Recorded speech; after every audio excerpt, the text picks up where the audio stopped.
Good morning, friends. This morning, I'd just like to throw an idea out there to you. Just something to make us think about the world around us and about those people that deny God so fervently, and they seem so confident about it, and they act like they have, intellectual superiority on their side in the discussion about whether God exists or not, and all that kind of stuff. Just something to consider. And to the end, if you would go with me to Psalm 144, where we read, "Blessed be the Lord, my rock, who trains my hands for war and my fingers for battle. He's my steadfast love and my fortress, my stronghold and my deliverer, my shield, and in him, and in him I take my refuge, who subdues peoples under me. O Lord, what is man that you regard him, or the son of man that you think of him? Man is like a breath. His days are like a passing shadow." Now, this passage once again shows that sharp contrast between what the child of God, what the kingdom resident can expect, and then what the person who's outside the kingdom can expect. Because for all God's people, the Lord is a rock. He prepares us for the travails of life. He is the source of steadfast love.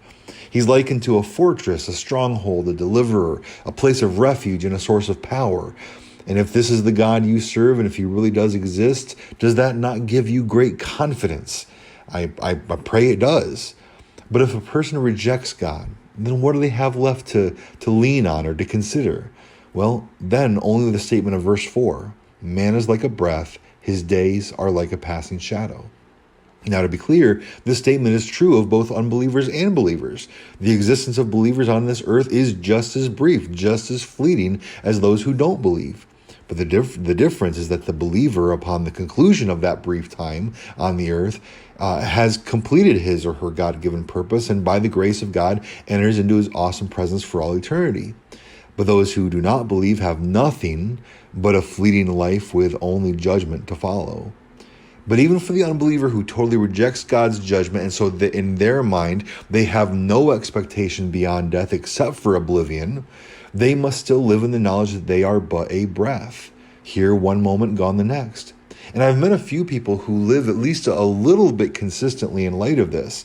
In one case, the young man couldn't even contemplate the thought of death without being overcome with despair and terror. It was paralyzing for him. On another occasion, the person went the extreme other direction to hedonism, thinking to simply gain as much pleasure for themselves while they had the opportunity. Now, neither of those reactions is good or healthy or obviously true, but at least they are consistent with those folks' understanding of reality. When the meaninglessness of this life, according to that view, comes crashing down, they have no choice but to either respond in terror or to shield themselves from that terror by putting that eventuality out of their mind and just having as good a time as possible in the meantime. But what doesn't make sense and what isn't consistent at all is when people reject the notion of a creator God, and therefore they reject the notion of any existence after this earthly life, and yet they try to maintain thoughts of meaning and value and even morality now.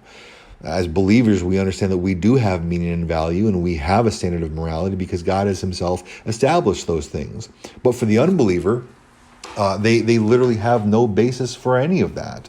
And they are being completely inconsistent and illogical when they claim that they do. And we've already talked at length about how meaning and value and confidence are directly linked to a creator God who cares for his people. But what about that idea of morality? What about the idea of some things are being right and some things being wrong? Well, without a creator God to establish those things according to his own character, then there is absolutely no standard of right or wrong, no foundation for that. Which means if an evolutionist declares that it is wrong to murder, the immediate response that we can give can be according to who? Because they have no basis upon which to make that statement. Just, think about it. And we might be hesitant as Christians to say that, to come back with, well, according to who? Because we know that murder is wrong. We don't want to say anything that might make it sound like we think murder is okay. But the point is to put it back on their perspective, the evolutionists, the atheists, their perspective. According to that perspective, what real basis do they have to say that murder is wrong? Now, they only have a few options available to them to try to answer that question. And if they try to say something along the lines of, well, I don't like it or because it hurts people, well, the answer there is, well, so what? I'm pretty sure the gazelle doesn't like being taken down by the lion, and the lion certainly hurts the gazelle in the process, but it happens and no one makes a moral issue out of it. And of course, the answer will come back, yeah, but the lion kills the gazelle because he needs to eat. But even then, for one, I've seen house cats basically torture mice without any intention of eating them. But more importantly, if all you need is a reason to rationalize, to say, I needed this, therefore that's why I murdered them, that's why I killed them. Well, if all you need is a reason, well, that can easily be provided, and we can have people killing people unjustly according to God, but for their own reasons. The point being that is, if we're just animals, if we're no different from the rest of creation, then morality really has no basis. The lion kills the gazelle because it's a lion, and his prey are the gazelle. It's a survival of the fittest. There's no morality involved. It just is what it is. But the other option the evolutionists can say is, well, everyone knows that murder is wrong because a society built on murder would crumble. But is that actually true? Nazi Germany did quite well for itself with state-sponsored systematized murder, and they only started to crumble because the whole rest of the world put their military might against them to say that they were doing a lot of things wrong.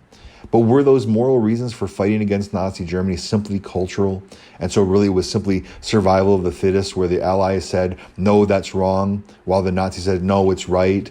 And so that's why we consider murder and a bunch of other things wrong, because the people who thought that way just happened to be stronger. So it was just survival of the fittest on a cultural level, and the winners set the standard. Well, we know that that's not the case. Murder is wrong because it is absolutely wrong, because it is absolutely contrary to who God is. God is the God of life and the God of justice. Therefore, any unjust taking of life is murder, and it is reprehensible to God. And that is why murder is wrong, and why murder has been held to be wrong by the vast majority of human societies throughout the history of the earth.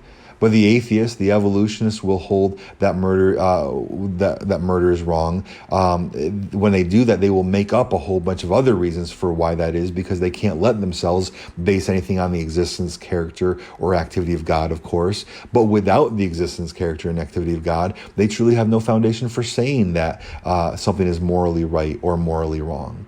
Every reason they might come up with, like the examples we've already mentioned, are fundamentally inconsistent with their own view of how the world came to be and how the world works.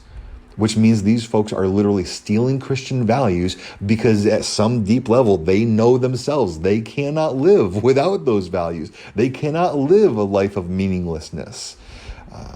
But they will then go on to deny the very foundations of those values and deny the source of that meaning. They need the values. They need meaning without sinking into either the despair or the hedonism.